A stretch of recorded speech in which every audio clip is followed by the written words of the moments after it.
성명서.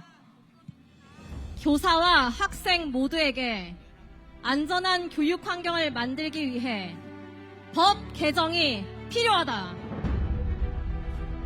2023년 8월 12일 오늘 우리는 지난 7월부터 시작해 하나하나 드러나는 선생님들의 억울한 죽음에 대해 깊은 애도를 표하고 더 나아가 안전한 교육 환경 조성을 통한 교사 보호와 법 개정을 국회, 교육부, 교육청에 요구하기 위해 모였다.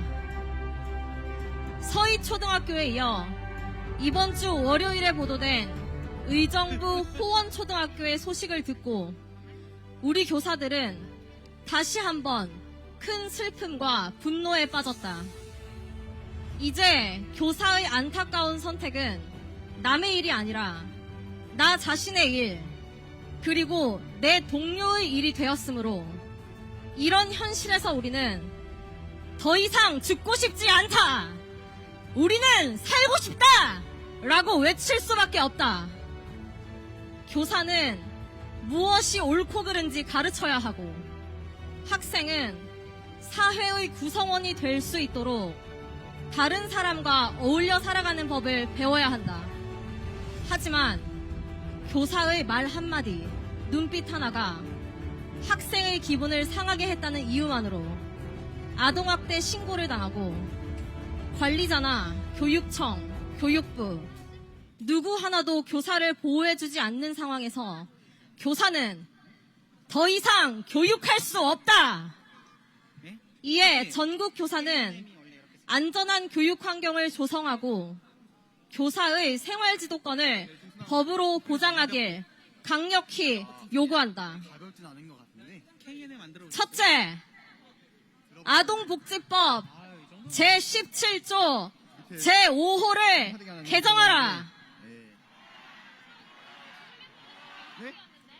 아동복지법 제17조 제5호는 아동의 정신건강 및 발달에 해를 끼치는 정서적 학대 행위를 금지 행위로 규정하고 있다.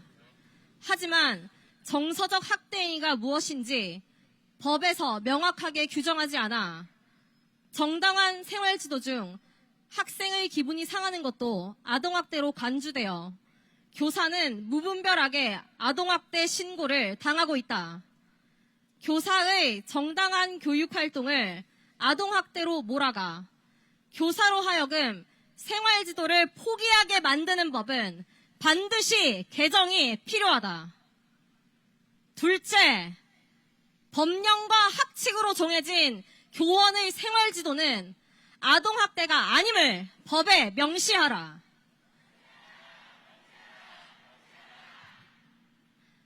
아동학대 범죄의 처벌 등에 따른 특례법은 아동학대와 생활지도의 차이가 모호하여 교사의 생활지도를 어렵게 하고 있다.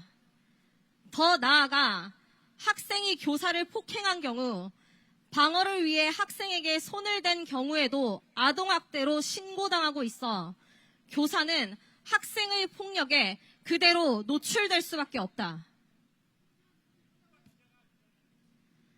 셋째, 학교 민원에 대한 학교장과 교육청, 교육부의 책임을 명시하고 악성 민원으로부터 교사를 보호할 제도를 마련하라!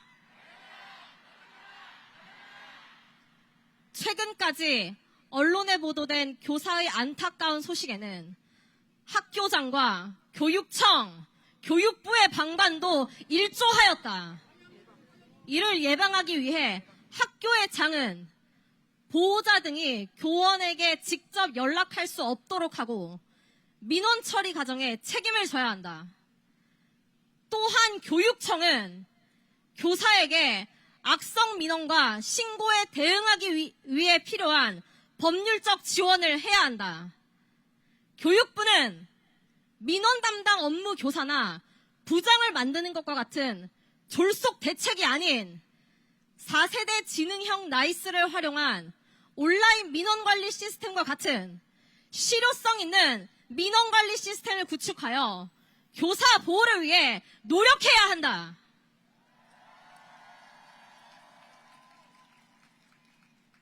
넷째, 교육활동 방해 학생에 대한 대응 매뉴얼과 학생 지원 제도를 마련하라! 교사의 온전한 교육권을 보장하고 정상적인 교육을 위해 교육활동 방해 학생 분리 및 분리 학생 보호에 대한 내용이 포함된 매뉴얼을 마련해 교사와 학생 모두에게 안전한 교육 환경을 만들어야 한다. 교실의 미래는 아이의 미래, 나라의 미래다. 더 이상 억울한 죽음을 당하거나 무고한 고소를 당하는 교사가 나오지 않아야 한다. 이를 위해 교사와 학생 모두에게 안전한 교육 환경을 법과 제도로 보장할 것을 요구하며 모든 교원단체와 교육청, 교육부, 국회가 즉시 행동할 것을 촉구한다! 촉구한다! 촉구한다! 촉구한다! 2023년 8월 12일 전국 교사일동